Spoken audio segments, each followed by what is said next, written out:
जय भीम, नमो बुद्धाय साथियों। तो मैं आज आपको बताने वाला हूँ ईवी रामास्वामी पेरियार के वो 15 क्रांतिकारी विचार जिसे सुन के ब्राह्मणवादियों के, मनुवादियों के पैरों तले से ज़मीन खिसक जाती है, उनको बहुत ही ज़्यादा मिर्ची लगने लगती है। तो दोस्तों, ईवी रामास्वामी पेरियार 17 सितंबर 1879 में तमिलनाडु में जन्मे थे और वो एक दलित और पिछड़े लोगों के राजनेता थे। पेरियार का पूरा नाम था ईरोड वेंकट नायकर रामास्वामी और उन्हें लोग प्यार से पेरियार बुलाते थे। पेरियार का तमिल में मतलब होता है एक सम्मानित व्यक्ति।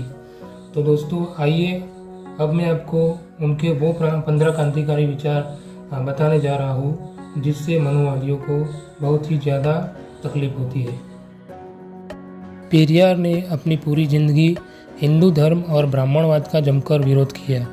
उन्होंने तर्कवाद, आत्मसम्मान और महिला अधिकार जैसे मुद्दों पर जोर दिया। जाति प्रथा का उन्होंने घोर विरोध किया था।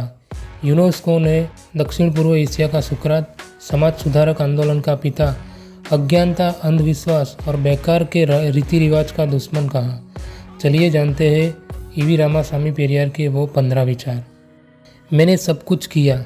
मैंने गणेश आदि सभी ब्राह्मण देवी देवताओं की मूर्तियां तोड़ डाली, राम आदि की तस्वीरें भी जला दी। मेरे इन कामों के बाद भी मेरी सभाओं में मेरे भाषण सुनने के लिए यदि हजारों की गिनती में लोग इकट्ठा होते हैं तो साफ है कि स्वाभिमान तथा बुद्धि का अनुभव होना जनता में जागृति का संदेश है।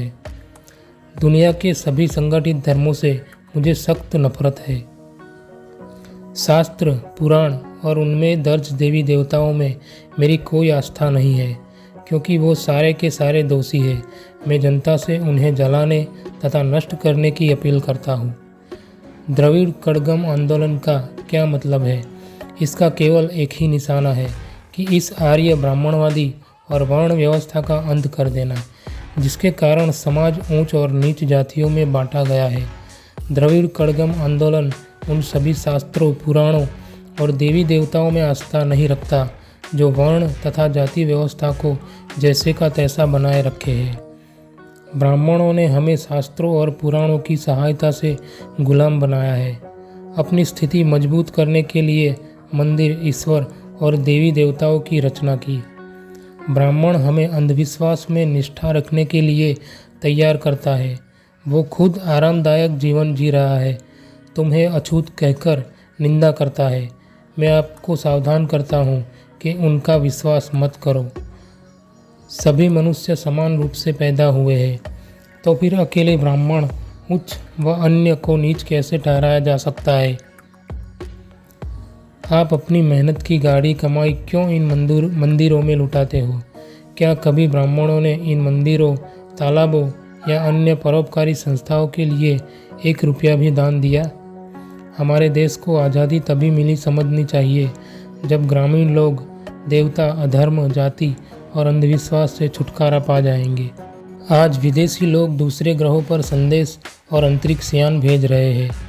हम ब्राह्मणों द्वारा श्राद्धों में परलोक में बसे अपने पूर्वजों को चावल और खीर भेज रहे हैं।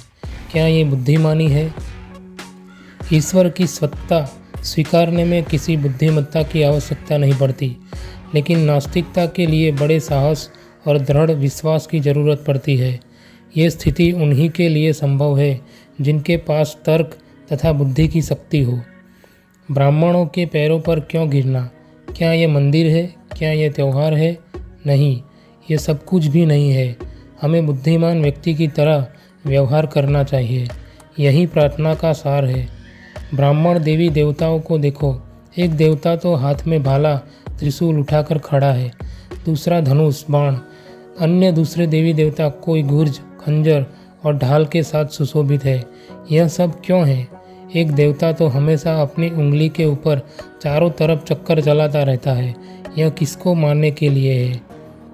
हम आजकल के समय में रह रहे हैं। क्या ये वर्तमान समय इन देवी देवताओं के लिए सही नहीं है? क्या वे अपने आप को आधुनिक हथियारों से लैस करने और धनुष्वान के स्थान पर मशीन या बंदूक धारण क्यों नहीं करते? रथ को छोड़कर क्या श्री कृष्ण टैंक पर सवार नहीं हो सकते? मैं पूछना चाहता हूँ की जनता इस परमाणु युग में इन देवी देवताओं के ऊपर विश्वास करते हुए क्यों नहीं शर्माती। उन देवी देवताओं को नष्ट कर दो जो तुम्हें शूद्र कहे। उन पुराणों और इतिहासों को ध्वस्त कर दो जो देवता को शक्ति प्रदान करते हैं। उस देवता की पूजा करो जो वास्तव में दयालु, भला और बौद्धगम्य है। तो दोस्तों, ये थे ईवी रामास्वामी पेरियार के वो 15 क्रांतिकारी विचार जिसे सुन के मनुवादियों के पैरों तले से ज़मीन खिसक जाती है। तो अगर आपको ये वीडियो अच्छा लगा हो तो वीडियो को लाइक कीजिए, शेयर कीजिए, और अगर आप मेरे चैनल पर नए हो तो चैनल को सब्सक्राइब कीजिए।